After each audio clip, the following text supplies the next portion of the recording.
Has Midweek Mediawatch got some competition on its hands, do you think, Hayden? Yeah, it sure looks that way. Yeah, threatened. Doesn't it? Winston Peters barely been sworn in before he starts taking the wind out of my sails, delivering his own media criticism. One thing I will note, though, he's a lot more one-dimensional than me. He's a lot more focused on his perceived bias, media bias against his own party. But, I mean, this was all covered in a strong report by Newshub's political editor, Jenna Lynch, on Monday night, and I'll highlight some of that. So here's one section. Removing Te Reo Māori. The speed at which TVNZ and RNZ, which are taxpayer-owned, understand this new message. We'll see whether these people, with the media and journalists, are they independent? Well, that's not fascinating. I've never seen the evidence of that the last 3 years. There's a typical kind of blustery Winston Peters versus Jenna Lynch exchange, and he followed that up by accusing the media of taking bribes by accepting money from the $55 million public interest journalism fund, which expired earlier this year. And the media hasn't taken that accusation too kindly. So here's how Lynch framed it. Outlandishly and incorrectly claiming the government had, quote, bribed the media through the Public Interest Journalism Fund. You can't defend $55 million of bribery. Repeating for effect. No, you cannot defend $55 million of bribery. Get it very clear. And that was just in the package, and Jenna Lynch did a live cross on Newshub at 6 straight after that, where she expounded further on her criticism of Winston Peters.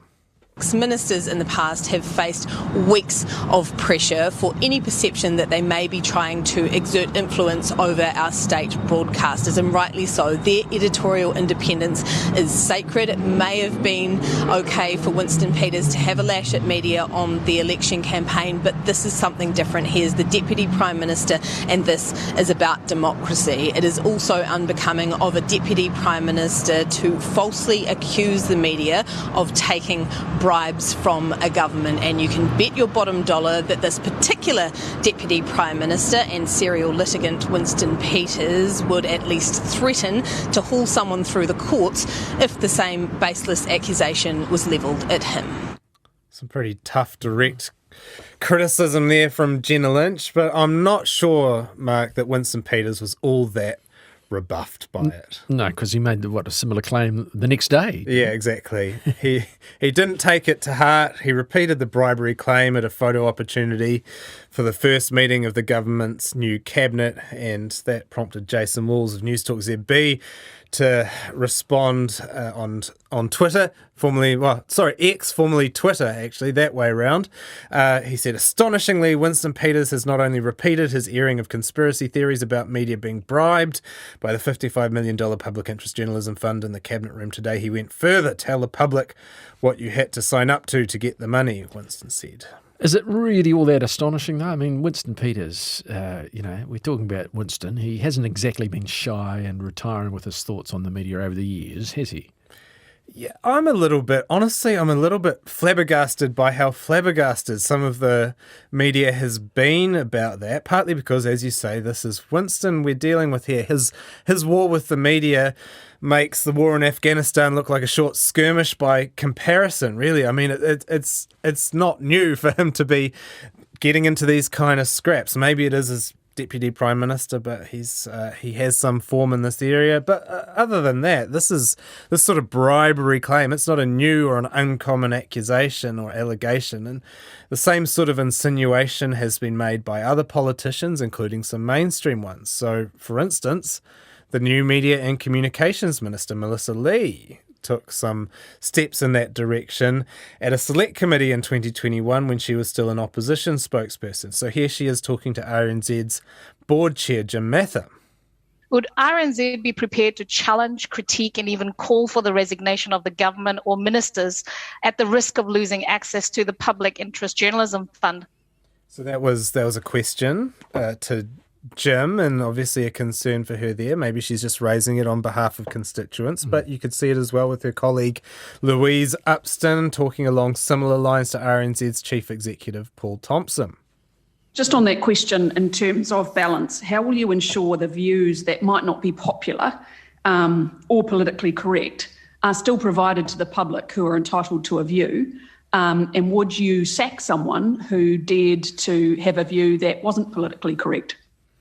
Yeah, so that's the same kind of bias accusations. They were worried about the Public Interest Journalism Fund, that kind of stuff. And these MPs were just repeating a concern that's incredibly common on the ground. I mean, I find the shock from the media over these claims a little odd, to be honest. Peters spent the entire campaign trying to appeal to what could euphemistically be called the alternative media sphere, a little bit less charitably, maybe the conspiracy media sphere. And on the whole, that sphere is deeply hostile to mainstream news outlets. These kinds of claims of bribery are sort of small fry on them. And it's not a surprise that one of the few media outlets that Peters will speak to recently in depth is The Platform, where he told Sean Plunkett on Tuesday that he confirmed he is in fact at war with the media. Now, I wonder whether there's maybe been a failure to contend with the size and the influence and the cut-through of this alternative media sphere, which is obviously now influencing major parties as well. But the media has called these bribery allegations false. Did we get any decent explanation on why? Not really an in-depth one on a lot of the coverage, and I wonder whether that might be a tactical error. It was kind of just brushed off, false accusation, conspiracy claim, that kind of stuff. It wasn't really... They didn't get into why exactly it's false or why it's adjacent to conspiracies. And this is not a criticism of someone like Jenna Lynch. She's got a 3-minute package. She has to get everything that happened during the day into that 3-minute package. And look, sometimes you just can't cover everything, particularly not in depth, and I totally get that. But I do wonder how convincing it is for audience members to just hear, this is false, as a response to this kind of accusation, particularly when the person saying this is false is the one that's accused. So, I mean, you need to give a good reason why, in a way, and we know that from surveys that show trust in the media has fallen to record lows. And in the latest Trust in Media survey put out by AUT Research Centre for Journalism, Media and Democracy, it showed that 42% of people trust the New Zealand media. So less than 50%, obviously. That figure has declined year after year after year. It still is, apparently. And part of this goes back to what I was saying before. We now have alternative media outlets, social media influencers, social media outlets. They're telling people that everything they hear in the news is biased and corrupt. And so for someone in the mainstream to just say, this is false, and expect it to be taken at face value, I think that's optimistic at best in this day and age. So what would an actual rebuttal to Winston Peters look like, in your opinion? There's been a few that have been offered up over the years. For instance, TVNZ chief executive at the time, Kevin Kenrick, offered a decent one to Melissa Lee in that select committee I mentioned earlier. So here he is describing the amount of money his organisation would be getting from the PIJF, which, just as a reminder, it was $55 million split over 3 years, but across every media organisation in the country that successfully applied. So when you kind of break it down like that, not actually that much. So you'll hear he was pretty dismissive of the idea that that's a substantial enough sum to influence editorial policy. So the question was, if a minister or the Prime Minister threatened to actually pull your public interest journalism funding, would you run the story, is the question. 100%. The amount of funding we get is a round of drinks. Thanks for that question. I think I saw a similar point made by Winston's coalition partner this week. Yeah, some disagreement in the new government. That line of reasoning about the round of drinks, maybe not in such colourful terms. It was echoed by ACT leader David Seymour. He said it didn't pass the sniff test. It's not quite plausible that a $1 billion industry has been bought off or corrupted by a fund that represents just 2% of its overall budget. And not just that, but 2% of its overall budget on a temporary basis. So he got some support as well, though not support that was particularly kind to the media, from Newstalk ZB's Heather Duplessis Allen. She said this: I actually think that they were just as soft before taking the money as they were afterwards. I mean, there are members of the media who were weirdly soft towards the Jacinda Ardern-led government and are already being incredibly hard on the new Chris Luxon-led government. You can see it. I don't think that was because they were bought off. I just think that's their political leanings are towards the left. Now, she went on to say that the real source of bias is that Wellington journalists are in a lefty bubble where they spend all their time hanging out, drinking wine with public servants and agreeing with each other. And look, I don't know. I don't spend a lot of time in Wellington, Mark. She might have a point there, but, it's possible that the people she meets in the News Talk studio or around Ponsonby also don't represent a broad cross-section of New Zealand. We all have our bubbles that might influence our beliefs. And the overall point, though, is that this isn't a big part of our larger media companies' budgets. What the PIJF, Public Interest Journalism Fund, did was really it just ensured coverage that doesn't make the big bucks, like reporting on courts, open justice, local democracy, minority communities, because maybe there's not that kind of audience saturation, or stuff like cadetships for new journalists, that they all got done even when times were tight during COVID. But it's interesting that this particular fund seems to get criticised as well. It's not exactly the only government spending on journalism, is it? It's a little bit curious that this one is such a lightning rod for criticism, because it's not the biggest part of the government spending on broadcasting. New Zealand On Air has long funded, for instance, Q&A, News Hub Nation. It funds RNZ's entire budget, of course. TVNZ, it's a state-owned enterprise. It pays its own way through advertising, but it is owned by the government, and both organisations, they have their independence enshrined in legislation as a result. I mean, perhaps most relevant, I think, is something like the Local Democracy Reporting Scheme. It was set up by Jacinda Ardern's first Labour government in 2019. It was reviewed in 2020. You might remember that government was in coalition with Winston Peters, New Zealand First. They were there when the decisions were made, and that was a big step at the time, actually, because it was the first time the government had intervened to directly pay the salaries of reporters working in the commercial media sector. And now just about everyone, including National, all these people that are against the PIJF, they praise that scheme. So it's interesting. It's hard to understand why the $55 million for the Public Interest Journalism Fund is treated so differently to other cash that gets given out to the media. So, in a word, you're not convinced by the argument that the Public Interest Journalism Fund is a bribe? Well, if it's a bribe, it's not a very good one. So, I mean, one of the biggest, if not the biggest recipient of Public Interest Journalism Fund money was NZME. That's the owner of News Talk ZB and the Herald, and it also received some of the $50 million that was set aside for the media in COVID relief measures in 2020. It got extensive COVID ad income when we were running those COVID ads. It got between $8 and $9 million from the wage subsidy. And I think you'd find it's pretty hard to say that NZME outlets were soft on the Labour government, and I'm pretty sure you'd probably have a few Labour supporters who'd say the opposite was true. And in the end, I think this is probably just Winston Peters using the PIJF to burnish his anti-establishment credentials. He's at his best when he is contending with the media, when he is the when he's coming out swinging against other people. And look, I'm not the only one to say that this fund is being used as a political football. For instance, New Zealand First media spokesperson Jenny Marcroft hinted in that direction a little bit in a political debate on broadcasting held before the election. We know that the Public Interest Journalism Fund became weaponised, $55 million that Minister Jackson put into that. And although I know that he was trying to help support journalism, the industry did not sell it very well, and it became weaponised. We stopped it when New Zealand First was in government with Labour, because the minister at the time wanted it to go out 8 weeks before the election, and we said that will be used as a bribe for the media. That's how it will go. So we said, no, you can't have that. Worth noting, Chris Hipkins actually kind of disputed that. He thought that Winston and New Zealand First was involved in the process there.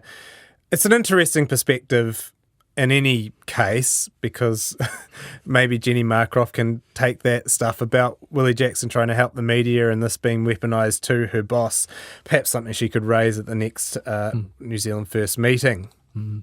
Just out of interest, Hayden, a text in the media are just as responsible for Labour's loss as many journalists and presenters are biased and one-sided against Labour.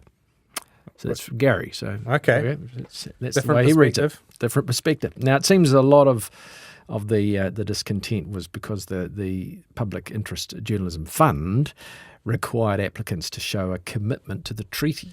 Yeah, and this was the heart of David Seymour's complaint, even though he didn't think the media. He said that New Zealanders want to debate the treaty, requiring a commitment to it as a condition of getting funding is wrong in his eyes, and I can see why he might have some qualms there, particularly given some of his election commitments, his rhetoric during the campaign. But it is worth remembering that much of what got funded from the PIJF was stuff like the court reporting scheme, open justice, for instance, or local reporting roles. And this is really just basic lunch pail journalism that only has an indirect relevance to a modern debate about the role of the treaty or anything like that. The other thing that I'd want to just point out is, as we saw with Stuff's apology for its history of racist coverage that was called Tā mātou pono, news organisations have traditionally skewed towards a Pākehā perspective. They haven't promoted Māori journalists or perspectives well, and there was obviously a desire through this fund to address that, promote Indigenous or minority voices that might not have been elevated in a purely profit-driven system.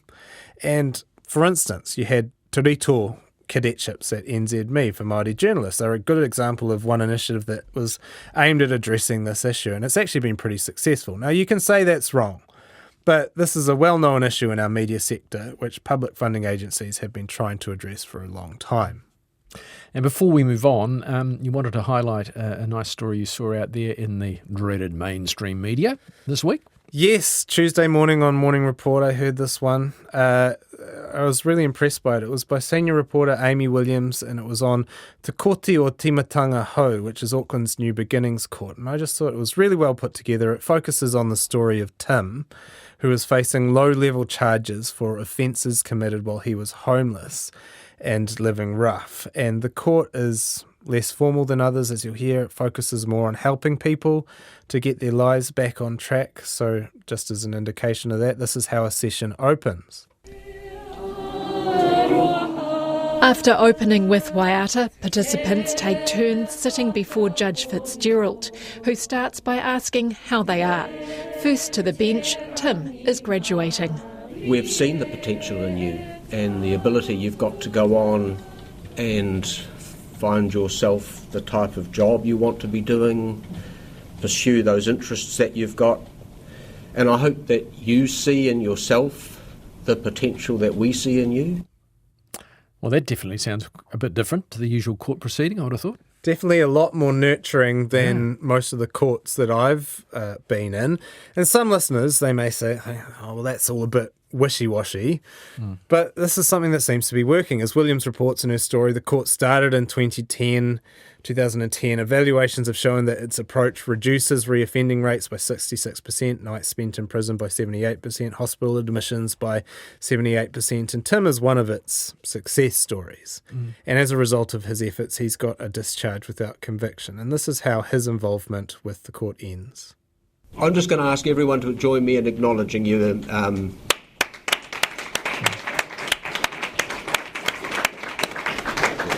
You take care. You're free to go.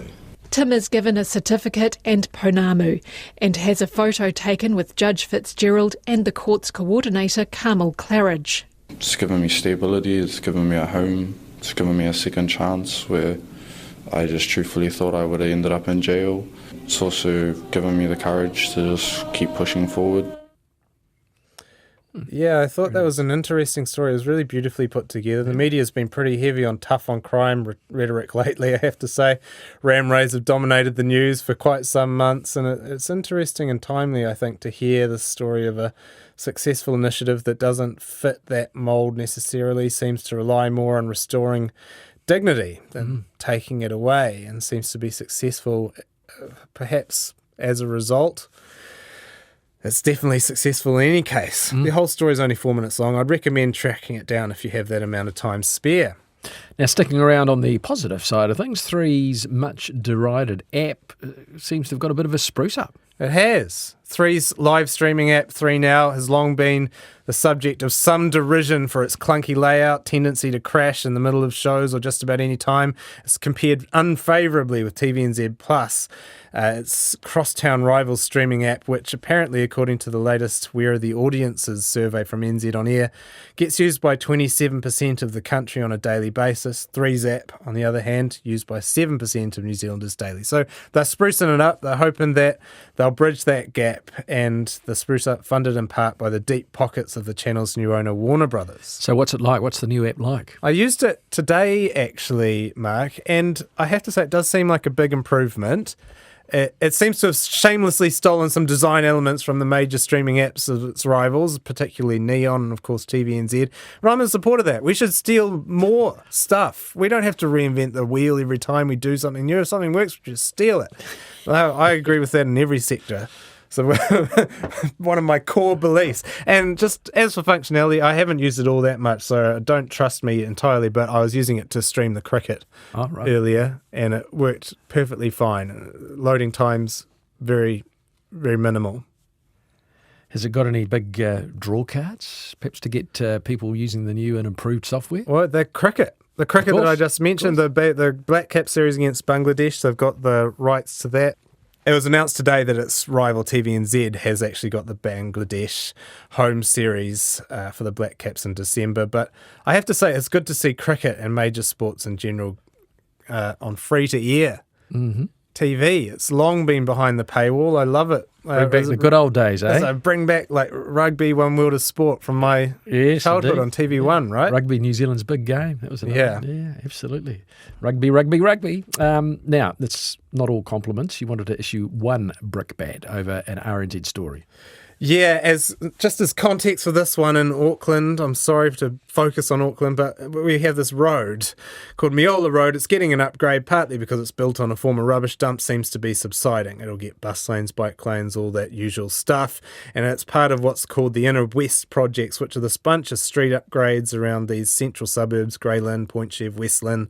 And they've all been the subject of what could be euphemistically described as exhaustive consultation and debate. Years and years of it, just like everything in a cursed local government, Mark. But I actually wrote a feature about this horrible process for Metro and the long, difficult effort to get them over the line.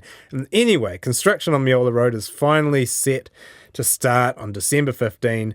Cue, of course, RNZ running the headline, barking mad. Auckland is annoyed at Meola Road summer closure. And the Herald picking up that story with another headline, Auckland Transport causes ire for Aucklanders with Meola Road summer closure. What was the source of this annoyance? The story focused on the fact that the construction will cut off access to a dog park for a few months, and that's difficult for a dog walker named in the story as Emily. Now, okay, I don't want to minimise Emily's suffering, but I do get a bit tired of these kinds of stories. In the media, we're always saying things need to get fixed, infrastructure needs to get upgraded, houses need to be built, we need to fix stuff. And then when something actually happens, we turn around and say, this is going to be terrible for the local dogs. I mean, I know why. We have this news value of negativity, but you could kind of understand some of our decision makers throwing their paws up into the air, howling at the moon in frustration at this kind of thing. And the reality is, find another park. Come on. Go another way. Finally fix something, and now you're complaining about that. The reality is that if things are going to change, it'll mean some construction. In this case, it's happening at the least disruptive time of year, January, February, before university gets into full swing. I don't know when you could do it that's better. It seems we want things to be built, but without actually having to go through the process of building them. I don't really understand how this works. It happens all the time with building as well. It's not just this thing. This has obviously been a bit of a bugbear of mine for some time. Well, I travel north up the new motorway, the Holiday Highway, I think it was affectionately known, which is a fantastic road. Virtually every night I travel home, it's closed at some point where they're trying to put a bridge across or something. So this brand new motorway. Wayne Brown has got some problems with the Holiday Highway. He thinks it's designed wrong. Apart from that, apart from the fact it's closed when I go home. Yeah, well, this is it. More complaints. But as the saying goes, everyone wants to go to heaven. Nobody wants to die. Goodbye, Kim Hill.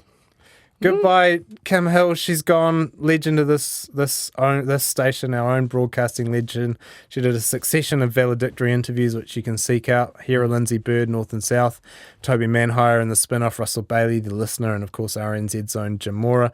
I'll just note a few highlights as we go from her final show. And as many have noted, Kim engaging with the often mean feedback of her listeners was a highlight of their weekends, and the last show did feature some of that. Outrage from listeners who didn't listen. Get this woman off the air, she's delusional. Well, possibly. But y'all have the wrong end of the stick. Steve says, sorry, Kim, but you definitely do denigrate people who don't agree with you. Sounds awful. I do not, Steve. You idiot. There was a denigration to Steve's accusations of denigration. Great stuff from Kim. The show featured a lot of great guests. Michael Rosen was one of them, but the nicest segment came near its end, I think, when Kim's daughter Hannah came in to read a final bit of feedback from someone she called a long-time listener. So here's her reading the end of that letter. I've noticed how you need to switch off. The curating, the pen clicking, the delivery is marathon worthy. But in that same breath, you've never, ever taken a break or switched off from me, the long-time listener. Oh. She's faded away, don't worry, I can't see her. But in that same breath, you have... This isn't me, you're wrong, this isn't listener, get back. You have enriched so many lives weekly, but you supported me daily. You deserve to know how proud I am of you, and you must believe me because the long-time listener is me, your daughter, the one who is sometimes nearly always right. Very nice. It was very nice, and I hope that you get something similar when you finally finish up filling in on nights. Oh dear! So I promise to start crying as there you go. As I read out my tribute to you.